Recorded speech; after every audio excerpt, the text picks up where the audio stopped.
Hello friends, welcome back to my channel. Welcome if you're new. Thank you so much for stopping by. This is Caroline of Caroline's Plans. This is another sticker organization video. Pulling some of my leftovers into these reusable sticker books from Sadie Stickers. If you haven't already, don't forget to like and subscribe. Leave any questions about stickers or questions for me, planner related or otherwise, in a comment below. In today's video, I'm going to be answering the pandemic teaching tag questions originally started by I wanted to make sure that I get her married name right, Michelle Emerson of Pocket Full of Primary here on YouTube. The first question is, are you teaching in person, hybrid, or virtually? Explain how it works. I am teaching fully virtually with my assistant. We teach on Google Meet 4 days a week, and then Monday is a planning day. Our in-person whole group meeting is in the morning, and we do our same sort of routine with greeting the students, having a morning meeting, doing our literacy activities, math activities, and choice time. Things obviously look a little bit different than they did in person, but for the most part our schedule is the same. It's just more condensed and shorter.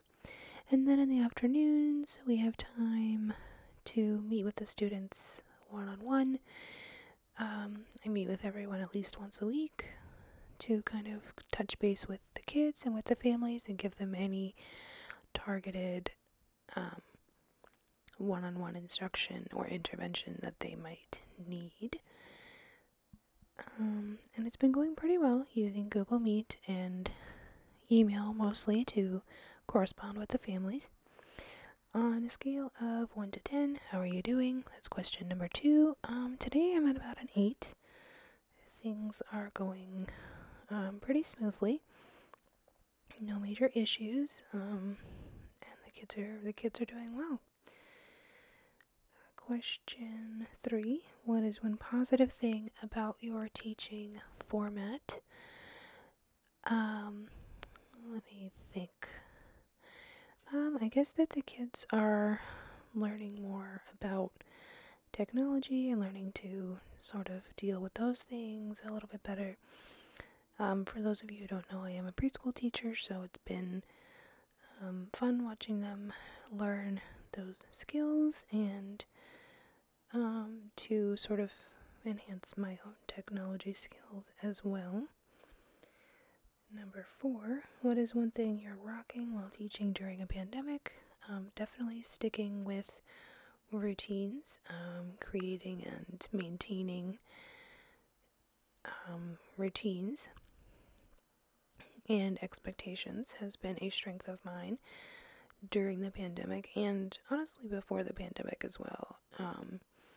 That was always a strength of mine, and I was always given praise in like evaluations and observations and things for my implementation of routines and sticking to those routines and maintaining the expectations that I do have for my students and honoring the expectations that they have for me as well.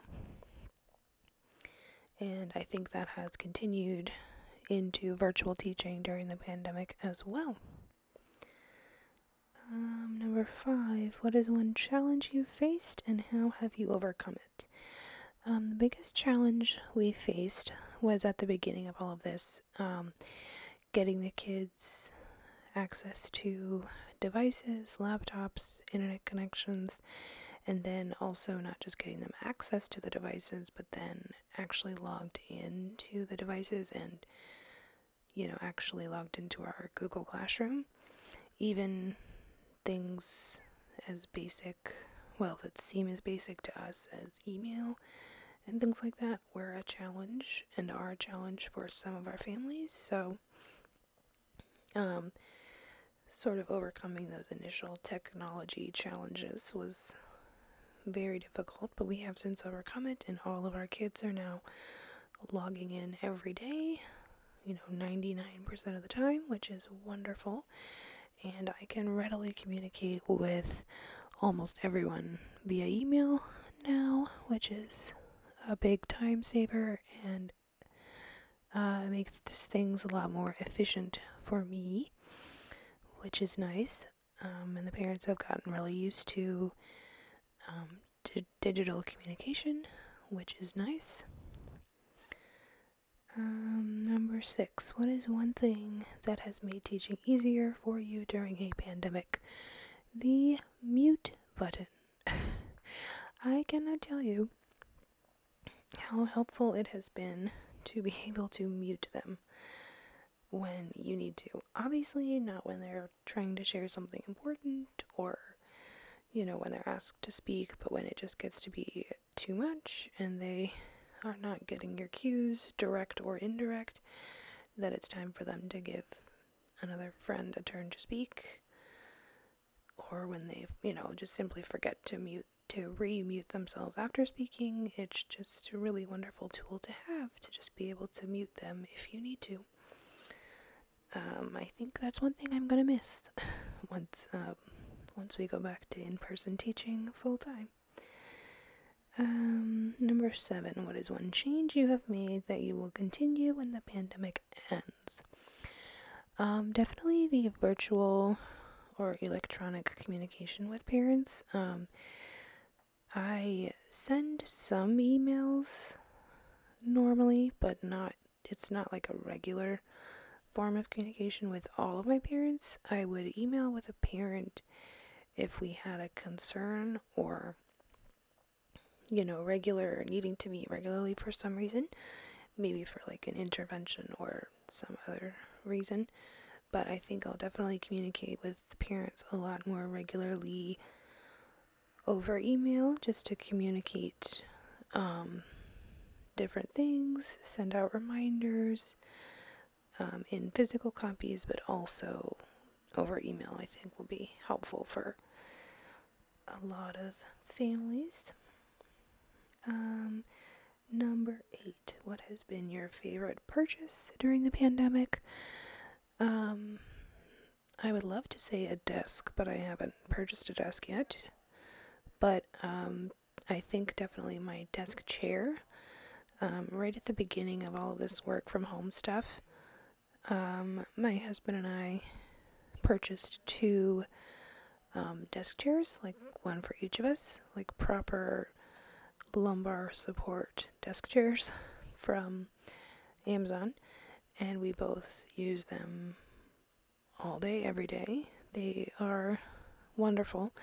I actually have an additional circle pillow for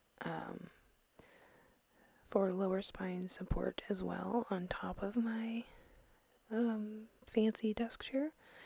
They were not cheap, our desk chairs, but they have been lifesavers as compared to just working in a basic dining room chair, which is what we were doing before. Let me see, I lost the questions. Bear with me. I apologize if you can hear my husband talking in the background. He's working. Number 9, how have you been taking care of yourself? That's a good question. I have been doing a self-care for educators professional development course that's really been encouraging me to do more self-care. I do regularly do things like take baths, do sort of pamper nights. I do try to exercise most days, try to eat well, but also treat myself when needed.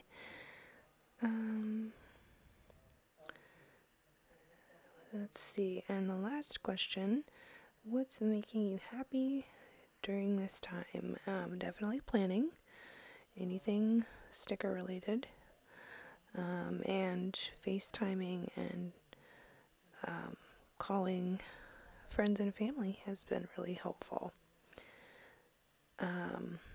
Yeah, I really enjoyed answering these questions. Again, I'll have them listed if you are a teacher teaching during the pandemic and I'm sure your situation has changed. I'd love to hear how, and I'm sure Michelle would as well. I will link her channel below and the questions and as many sticker shops mentioned as I can think of.